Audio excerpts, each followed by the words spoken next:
Hello ladies and gentlemen of YouTube, this is Sam Waller and I'm discussing my second Doctor Who video. Act 3. Act 3 of the storyline is pretty much leading up to the finale. It's the setup for Act 4, Part 1 and Part 2.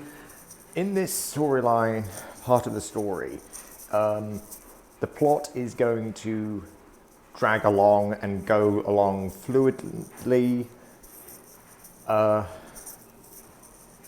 The plan with Cornelius and Rassilon is going to be overheard by Sia, who will eventually tell the Doctor.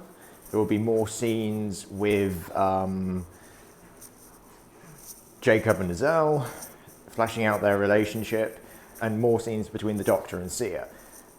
And Rassilon and Cornelius have revealed the final plan of the Time Lord. The final sanction is when the Time Lords will basically rip the time vortex in half so they become beings of consciousness alone, free of time and cause and effect as the universe itself ceases to be. Obviously, anyone who's watched The End of Time knows the Doctor put a stop to that plan in the Time War by using the moment, but this is basically how he finds out about the plan itself, and Sia is the one who tells him. Sia is going to do some very evil and morally questionable things in this part, realizing that her entire life to stop the Time War was just a ploy and plan for the Time Lords to eventually destroy the universe to become gods, and that her plan, her entire life was just to make sure that Rassilon gets resurrected through the Time War. And this has a psychological effect on Sia. Realizing that her entire life has been a lie is going to be quite devastating. And when she tells the Doctor, they rush to tell Jacob and Azel of what they find. And they meet each other again, and they have a discussion and debate, an argument. Jacob doesn't want to stop the Time Lords. He wants to defeat the Daleks and stop them. But Doctor and Azel realise that it doesn't matter if the Daleks win, because if the Time Lords destroy all of reality, trillions of life forms throughout the universe will die. And Jacob is stubborn, and Azel agrees with Jacob. There has to be another way to end the war. But none of them were listening. This is an important plot point that will relate to Clara Oswald in The Day of the Doctor, changing the Doctor's minds. But the Doctor at this point hasn't had the experience with his previous incarnations yet. So Sia and Azel go through the plan. Azel dies, and then that's the end of Azel. Her death is tragic.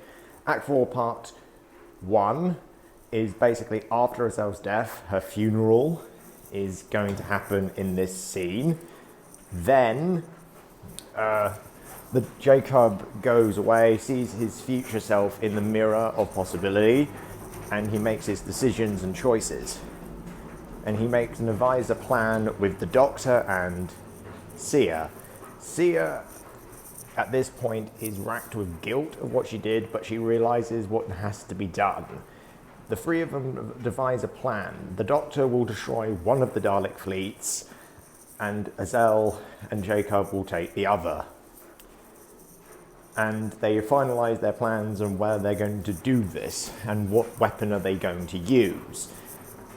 And Cornelius, at this point, realizing that there is an issue with Sia, and realizing that she must have overheard him and his father's plan, thinks accordingly and tries to stop them. Act 4, Part 1 will end with Jacob, Sia, and Azel. No, Sia, Jacob, and the Doctor leaving for Gallifrey. The Doctor is going somewhere different. that is the end of Act 4, Part 1. And this is pretty much a huge, big chunk of the plot. And it's such brilliant scenes and beautiful, emotional stuff. The mirror will be referenced throughout the episode, throughout the storyline, but it won't come into effect later until everything is at its place. The mirror's importance is crucial for this storyline and future storylines. And obviously the relationship between Jacob and Sia is an important one here. We all know what Sia did to Azel, but Jacob won't discover that until a future storyline. And the Doctor's relationship, this is getting him ready for what he does in the Day of the Doctor. And that's why it's such an importance of Act 4 and Act 3 are so crucial to the storyline. Meaning that all this will lead to the Day of the Doctor and giving the Doctor motivation to do what he does. And it's basically the dominoes are starting to fall now, and this is all going to come into fruition throughout the story. You know, the story seeds are at the beginning, but the dominoes don't start to fall until Act 3 and Act 4 Part 1, pretty much.